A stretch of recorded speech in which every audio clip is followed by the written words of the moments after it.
Kia ora, Homefullness listeners. Welcome to the month of April.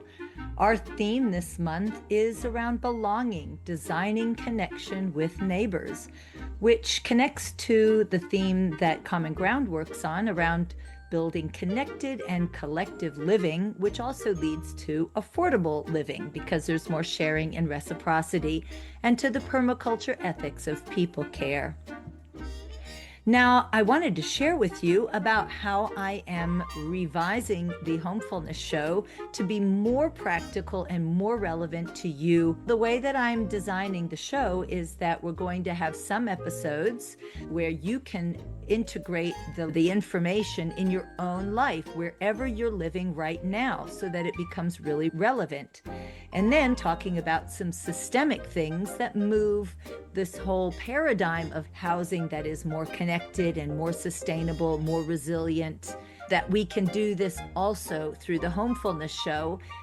What I'm now doing is offering the Homefullness community through the Patreon platform, where people who love the idea of supporting the show, but also want to take this practice of building homefullness further, personally and professionally, at this community platform that help you to deepen your knowledge and practice. And each theme of each month is going to have lots of resources. This month, we're going to have a special guest, Robin Allison, who's the founder of the Earth Song Eco Neighborhood and author of the book Co-Housing for Life. She'll be presenting at the National Permaculture Hui 10 to 13 April on the topic called Neighborliness for Resilience. And this fits so well with our theme this month. Through connection comes resilience. I really look forward to hearing her talk at the Hui and then also to hosting her on the platform where we'll be showcasing her episode later in the month. Now, one of the things I wanted to do was to offer a challenge. This is a set of actions that take you perhaps slightly out of your comfort zone and get you to build on the skills of, in this case, neighborliness and connection to neighbors. And why does this matter? It's because the neighborhoods do shape how we live. Again, connection and resilience are highly linked. We know what works better when we actually practice it ourselves.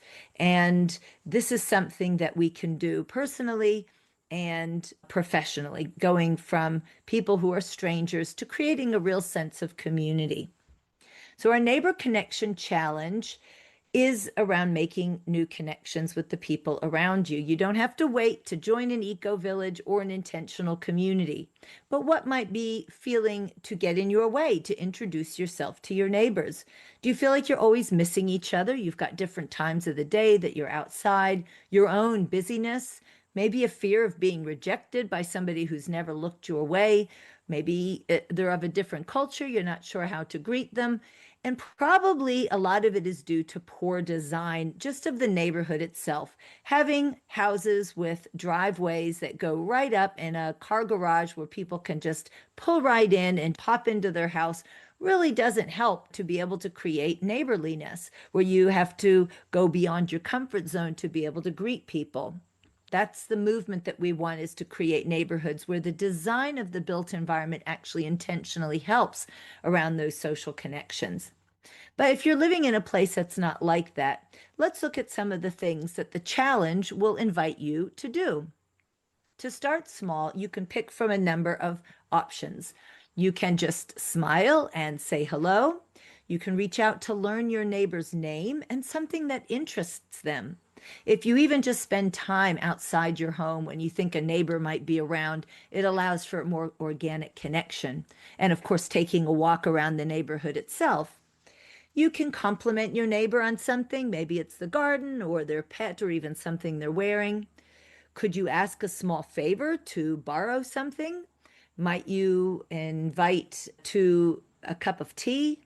Or you can even chat when you're putting out the rubbish bins. So these are really simple, easy ways without too much going out of your way. Some conversation starters in the challenge. You might say something like, "Oh, hey, I don't think we've met yet. My name is." Or, "Do you know of any good spots for," and you might say swimming or a cafe or working out. say something like, "Oh, your garden looks great. What do you like to grow?" Or, "How has your week been? And what do you most enjoy about living in this neighborhood?" So, very simple conversations to start out. And then we've got a way for you to reflect on how you're doing with this engagement. Has anything held you back from reaching out? What might you be worried could happen? But what is the best case outcome if you do? And what kind of neighbor do you want to be? You can either put that into a journal or just take time to reflect. So the challenge is that the first 2 days, you're going to acknowledge the people in your neighborhood. Day 3 and 4, start one short conversation. Day 5, learn something about one of your neighbors and remember their name. Day 6, make sure to spend some time outside in your neighborhood. And day 7, reflect on how it's all gone. We do have a longer and more in-depth challenge for those who join the Homefullness community at Patreon. If you want something that's a bit more in depth, where you would like to have a particular event in your neighborhood, and maybe how you might start a shared tool library or something else that you might be able to share, we're going to have more of those for the Patreon members. And again, you don't need to wait to join your perfect neighborhood. You can start where you are. In making this episode and thinking about that topic, I reflected on my own background and saw where community has been lacking in my life, but also where community has really added a lot of value. So if we start way back when I was first born, my parents lived in Silver Spring, Maryland. My first neighborhood was a cul-de-sac, which was actually quite nice in that it had a swimming pool and a community building. I remember my mom renting the place for my birthday parties, and it meant that all of us kids could kind of run around between the houses without too much car traffic. So we were really free range kids. I remember it was in the 80s, parents just letting us run around until it got dark and then calling us in. And it was a happy childhood in that way, that we were free to explore and create in the natural environment. But the downside of that community being not an intentional community is that when my mother and father divorced and she became a single mother, and she was a very independent woman and didn't want to specifically rely on anybody, it meant that I became a latchkey kid. I do remember one time when she'd left to go to a university study for a morning on a Saturday, and I was riding my bike as usual, and my dog ran in front of my bike. I fell over and injured my foot really badly. And I don't remember having an adult that I could go to. And so I hobbled home crying and in pain and made my way back into my empty house. And I just remember sitting there in pain and crying and just wishing, when is my mom coming home so she can help me? And eventually she did come home and took me to the hospital. And it ends up I had a broken ankle. But I thought, wow, what kind of a situation where my mother didn't feel comfortable to ask somebody to be able to look after me. If we had been in an intentional community like a co-housing or cooperative housing, where there's just that built-in social connection and familiarity, it might have been that one of the neighbors just would have just taken me to the hospital and left a note at my home, given that in the 80s we didn't have cell phones. And of course, when I became a single mother, both in South Africa and here in New Zealand, I also found that not living in an intentional community with neighbors that I had a good relationship with was making the parenting more difficult. I found I had to do a lot more on my own. And so I think, particularly for families with children, intentional communities can be really wonderful. And so with elderly people who like a little bit more interaction, and it makes a nice intergenerational experience if a community can have that full range of ages. But anyway, things did get easier in terms of community for my mother and I when she joined the Foreign Service and we moved to Moscow. She was working for the US Embassy. Rather than having proximity neighbors, we had more social neighbors. These were other expatriates who were either working for a diplomatic mission or with a company overseas. And there was quite a structure to all the expatriates staying in connection. There was pool, swimming, and community clubs, and movie events, and hiking, and other sporting things, and dinners. And I just remember there being lots organized between the various expatriate communities. We always had something going on. And when we arrived to a new country, we were assigned a family to be our host for the first month or so to teach us all about this new country and town that we were living in, the ins and outs of how to navigate buying things or simple phrases in the language. So that was a really easy way to come into the community with a facilitated host. And that was quite a nice structure, I found, that even though we were foreigners in a country, so we weren't part of as much the local community, we did have our expatriate community. I had also a great community, which I really loved. I went to a small college of only 1,500, and the social structure was really strong there too. But when I got married and moved out into San Diego, California, just to live on our own, I found it quite isolating to just be a random person in a city and trying to make our way and figure everything out without having any friends or family to orient us. And that's sort of when I started to realize what I actually do want is to live in intentional community, sort of replicating what I had in the Foreign Service and at college. Well, I am still on that mission of trying to make intentional community. I'm living here at Riverside, which is an 83-year-old intentional community in the top of the South Island of New Zealand. I have a tiny home and they had land to lease, but the lease is only for 3 years. I've had mine extended to January of 2027. What I really like about living here is that there is a sense of neighborliness. We have a WhatsApp group that helps us to be able to borrow and share with one another, ask things of each other. And even if there's a lost or found child, that ends up on that WhatsApp group. And that's been really helpful to have that easy connection. But when I first moved here and was setting up my tiny home and I needed to level my house out, I asked a neighbor here who I didn't know at all if I could borrow his jack to jack up my house and create some level. Well, he came over with the jack. I said, well, I'm not quite sure how to use it. Could you explain it to me? And he ended up spending hours under my house digging up the earth to be able to level it. And I was just so impressed with his sense of care for me moving in and wanting me to feel really comfortable in my new home. And then while setting up my house, I also had other neighbors lend me tools and a ladder.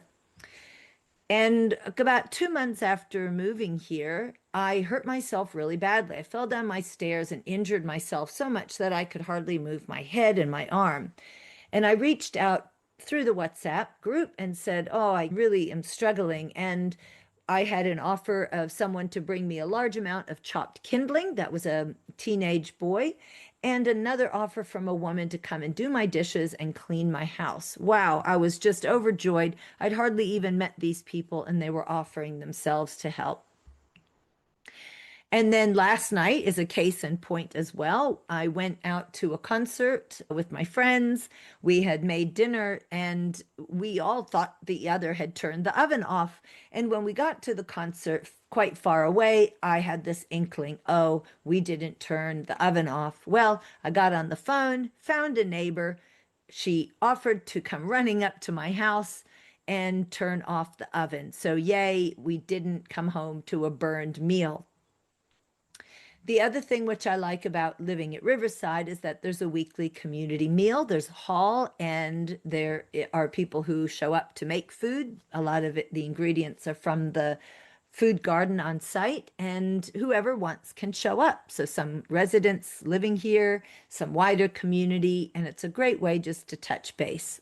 And there's also the cafe at the bottom of the community for residents and the wider community for entertainment and food. So those are other ways that it's been really nice to live here in this intentional community.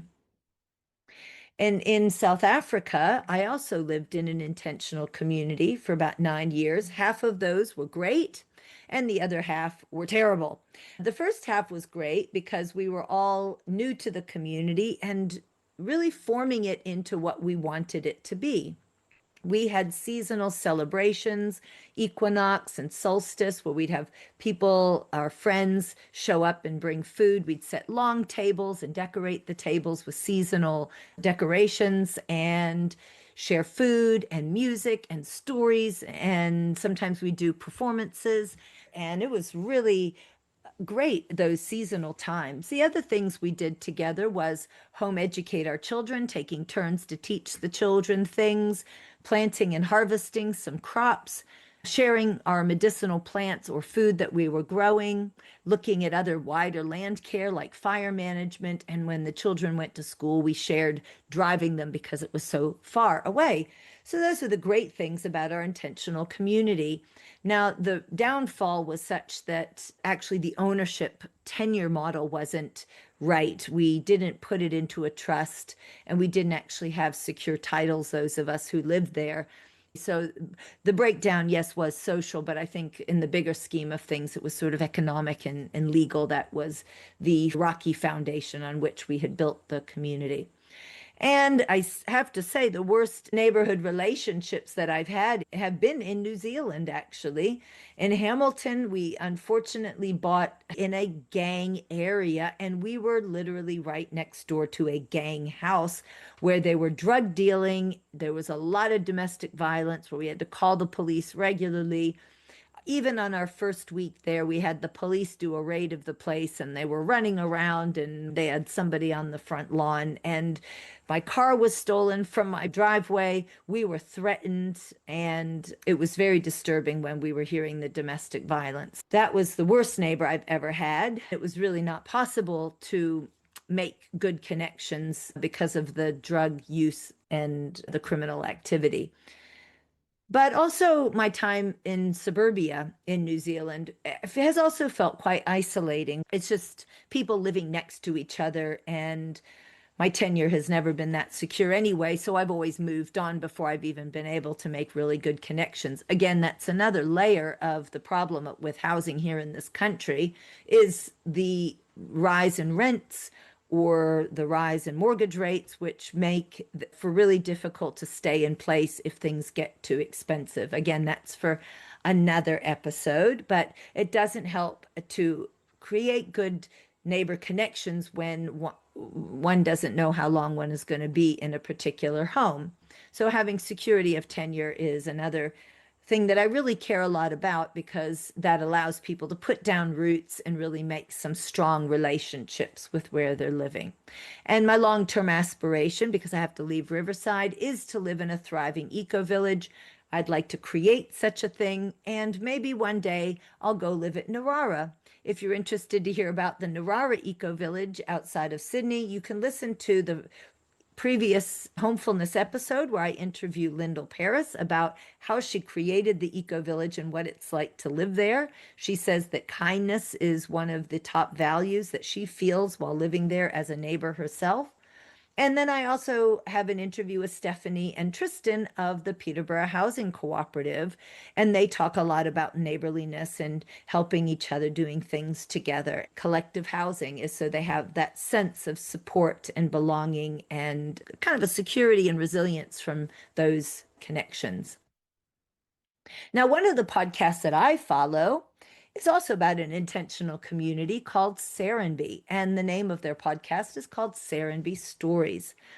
It is a biophilic community, means it is life-loving and life in all the forms, people and the environment and nature.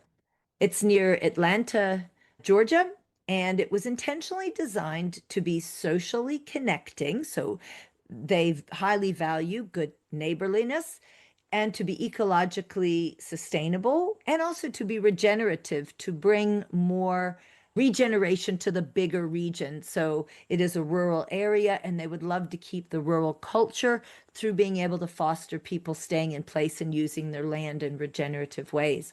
So Steve Nygren, the founder of the community, has his story about how he started that community, what prompted it, and how it's grown. And he's also now written a book called Start in Your Own Backyard, Transforming Where We Live with Radical Common Sense. And what I like is that We don't have to wait around for government or global systems or our local council or for some for-purpose developer to build it for us. We can start locally with where we are and how we are.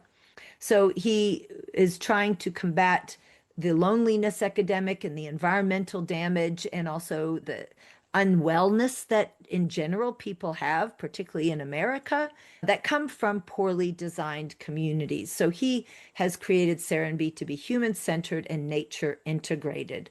And then he realized, well, not everybody can move to Serenbe, but what he does realize is people can start shaping where they live and start in their own backyards. Some of the key takeaways is that if we keep going with modern suburban sprawl, it carries on keeping people feeling isolated. We have a dependency on cars, and it does lead to poor health and stress. So we really need to think as planners, as community development professionals, as housing developers, that as placemakers, that how we design future neighborhoods really does influence well-being and behavior, good environmental and social outcomes.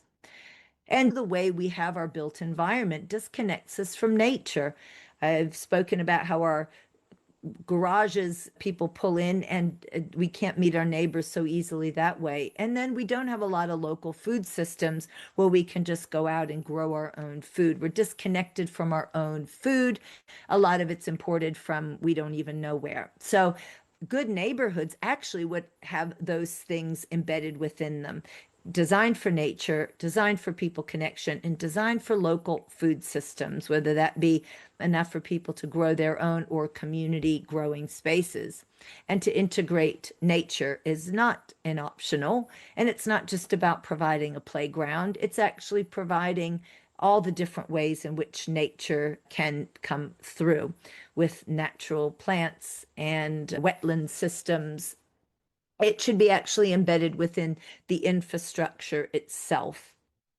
And small local actions can be scaled up. So once we start realizing that we can create change in our own neighborhoods, we feel more empowered. We feel like we've got some influence. And with that influence, we become known for what we are doing. We become known for the ways that we work, and we can be seen to be a neighborhood connector, and then that even going further into our region. So it's a bottom-up approach. And we've seen that sprawl is not an efficient use of space or resources, but clustering communities is the way that we need to move forward with planning our housing. And that's not just in urban areas where we do talk about density, medium density, and even high with apartments, but we can do the same kind of density in rural areas. You can have clustered homes, row homes, which leave a lot more open space. The Takaka co-housing is a great example here in my region, where the houses are duplexes, so each house shares a wall. And we see in the Lotus Eco Village, just north of Wellington, they've got a set of row houses. I think there's about 8 or 10 houses sharing the wall between them, and then leaving a lot of common space out in the front to have immediate interaction with nature. So we can see that even in the rural areas, that clustered housing is really important. And of course, community is built with intentionality. It doesn't usually happen by accident, and that's usually only over generations of people are in place. But if we design connection into the structure, then people who are even new to arrive to a community can easily make new friends, neighbors. So that means we need to look at walkability and shared space, of course, intergenerational living, and creating spaces for everyday interaction. And local food systems do matter, encouraging local agriculture, community-supported agriculture, and edible landscaping. So this is all from Steve Nygren's book, Start in Your Own Backyard. So what he recommends at the individual and household level: can you plant a garden or make compost? Can you spend a bit more time outdoors? Can you walk and bike instead of driving? Can you host neighbors for meals? Can your kids freely play outside? And what relationships are you building with your neighbors? That's our theme of the month, which we've given you some great tips in our monthly challenge. At the neighborhood level, you can advocate. You can advocate for walkable streets, mixed use zoning, which allows for homes and commercial shops and cafes, that kind of thing, to be in one area, and for more green spaces and trails that connect neighborhoods so you can keep going on the greenways without having to go onto the roads. You can support local food initiatives like farmers markets and encourage intergenerational interaction with maybe specific events. And then for professionals, planners, developers, and leaders, you can create community land trusts, which then keep land perpetually stewarded by the community, could be used for affordable housing, but also for ecological purposes. Again, that clustering scale, human scale development, looking at clean energy, different kinds of architecture, walkable communities. So that's the book's framework. Start where you are, connect with nature, design spaces intentionally for health and interaction with nature and people, and that small changes do build momentum and help us to become advocates for this to be at a wider scale. Again, you can find my free Neighborhood Connection Challenge and Starter Kit. It will be available for anyone on the Common Ground website. That's commonground.net.nz. But if you want to go further, learn and practice a bit more, and support the work that I'm doing, you can go to the Homefullness community on Patreon. I'll give a link to that in the show notes, where we have a 30-day journey continuing in that neighbor connection, giving you maybe some scripts to try, some gathering, how you might do a meal or some other event in your neighborhood, and some reflections to help you build your confidence around that. The other link, which I found quite interesting, that has to do with this topic, I was listening to the Serenbe stories, and if you're struggling with your children on screens, and particularly smartphones where they would have access to all this adult content, then you can look at this pledge. It's called Let Them Roam Pledge. I'll put that link in the show notes, where neighbors living in a community or nearby each other where kids might come and go regularly have a shared commitment to delay smartphones for their children.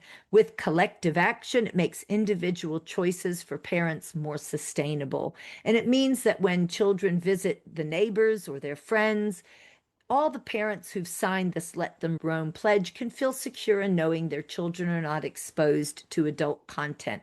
Again, this is around building connection to neighbors, because if we can make some agreements between ourselves with how we would like to protect our children, this is a fantastic way to take it that much step further than just trying to limit your own child, but we create a culture of safety for children between us. So before we end this episode, I want to mention some things that I shared in our newsletter, which you can get on the Common Ground website. You'll see a tab at the top that says newsletter. All of our past published newsletters are there. So some of the things that I'm offering, services and events and ways of learning, where you can get the links to these on the newsletter. So if you're working on a housing project or intentional community, or you have a group that's looking into these things, and you're looking for support that might move your project forward with more ease, or to facilitate difficult conversations around strategy and design and making decisions, I can help you with services where I can facilitate a meeting or strategy session with your team or your community. Check out the services that I have. If you go under Work Together on the Common Ground website, you'll see the different things that I can help your group or you with. And you can book a discovery call where we can discuss what it is that you'd like me to help you with and what might be the best route forward. I host monthly Women Revolutionizing Housing online networking and learning events. Our next event is on Wednesday, the 8th of April at 12:30 p.m. You can go to the Women Revolutionizing Housing tab on the Common Ground website to register for the network, as well as to attend the online series of events. I'm exploring developing a course specifically in residential property development for people who want to develop or be part of the development of a community-focused housing project, whether it be co-housing, cooperative housing, an eco-village, a community land trust, etc. So normally these property development courses are stock standard, but I'm looking at curating one that is for those of us interested in this community-focused housing. So if this is of interest to you to participate and learn or to be a service provider and share your knowledge, go to the Property Development Course tab on the website and you will find the forms at the bottom of the page. I'm offering connection labs, which are play shops for groups to increase effective communication and collaboration. I've got 4 play shops under this connection labs that might interest your group in communication based on NVC format, in team building and collaborative games and activities, in movement using contact dance as the foundation, and playback theater, being able to have empathy for other stories by playing in another's shoes. I did mention about creating a tiny home co-housing eco neighborhood. I'm working with 2 other women around the feasibility of such a development. We're still looking at the feasibility, but if this is something that interests you to be a stakeholder in this, that you're interested to live there or want to help it to be the first of its kind, then go to that page on the Common Ground website and sign up of your interest. Now, if you are not already subscribed to the Homefullness show, go to any app and please subscribe so that you're able to be alerted when we get the newest show uploaded. And of course, the Patreon community. If you are on the North Island, I'm going to be doing a tour May to August of anybody doing intentional community work, regenerative development, who is doing my passion projects of playback theater, contact dance, and vegan activism. If you are interested as a housing enthusiast to meet up with me or to have me offer one of my play shops to a small group, I'm happy to talk about how we can do that. So please be in touch with me, zola@commonground.net.nz. Other resources in New Zealand, we have a peak body for advancing collective housing called the Housing Innovation Society. Do please join us there, website of the same name, so we're able to advance this movement nationally around collective and affordable housing.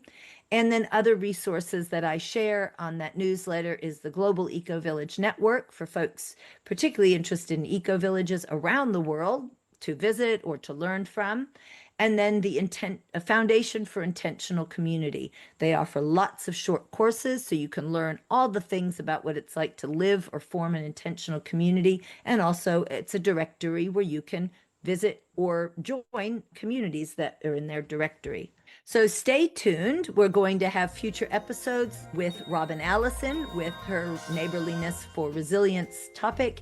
And another episode, we're going to be looking specifically at nonviolent communication techniques or compassionate communication to aid you in the conversations where maybe there's some tension between you as neighbors that needs to be resolved or within your wider community. And we're going to share with you some of the techniques that help you to move through that conflict feeling a bit more confident and at ease. It's been wonderful having you to be part of this audience, and I'd really love to have you to be part of the Homefullness community, where we're going to be able to meet online at least quarterly for those of you who care about any of these topics of connected living and affordable housing and sustainable ways of living. So I encourage you to share this episode or any of the other episodes that you really love. Join us in the Patreon community, and I look forward to continuing to offer you important resources and stories. Kia ora.